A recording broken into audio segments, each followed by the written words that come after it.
आम ख़बर अवांखे ॾियूं। इलेक्शन ट्रिब्यूनल सखर वफ़ाक़ी वज़ीर मोहम्मद मियां सूमरो जी कामयाबी ख़िलाफ़ दरख्वास्त ते अहम फ़ैसिलो ॾिनो।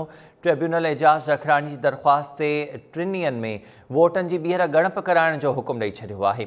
एजाज़ जखरानी चूंडुनि में मोहम्मद मियां सूमरो जी कामयाबी खे इलेक्शन ट्रिब्यूनल में चैलेंज कयो हो। ब्रेकिंग न्यूज़ अवांखे ॾियूं पिया। इलेक्शन ट्रिब्यूनल सखर वफ़ाक़ी वज़ीर मोहम्मद मियां सूमरो जी कामयाबी ख़िलाफ़ दरख्वास्त ते अहम फ़ैसिलो ॾेई छॾियो आहे। ट्रिब्यूनल पीपी अॻवान एजाज़ जखरानी जी दरख्वास्त ते टिनि में वोटनि जी ॿीहर ॻणप कराइण जो हुकुम ॾिनो आहे। वाज़े रहे त एजाज़ जखरानी चूंडुनि में मोहम्मद मियां सूमरो जी कामयाबी खे इलेक्शन ट्रिब्यूनल में चैलेंज कयो हो। तफ़सील मालूम कयूं था सखर मां time news reporter Farooq Soomro खां। फारूक, वधीक आगाह कजो हिन बाबति।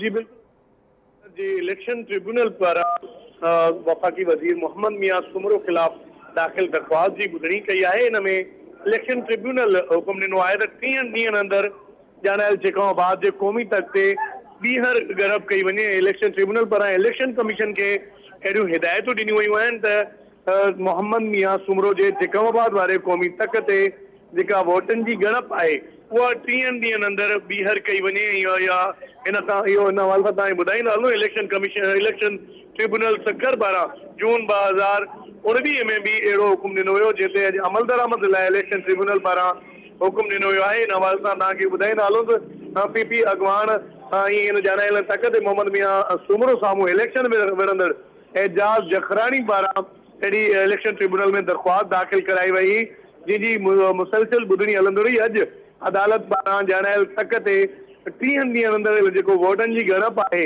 ॿीहर करण जो हुकुम ॾिनो वियो आहे। जॾहिं त इहो ॿुधायो एजाज़ जखरानी इलेक्शन ट्रिब्यूनल में दरख्वास्त दाख़िल कराईंदे धांधली जा इल्ज़ाम मढ़िया विया हुआ, जंहिंजी अॼु ॿुधणी दौरान अदालत पारां इहो फ़ैसिलो ॾिनो वियो आहे त 3 ॾींहंनि अंदरि इलेक्शन कमीशन खे हुकुम ॾिनो आहे त ॿीहर वोटनि जी ॻणप कई वञे। जी आमिर, महिरबानी तफ़सील ॾियण जे लाइ फारूक।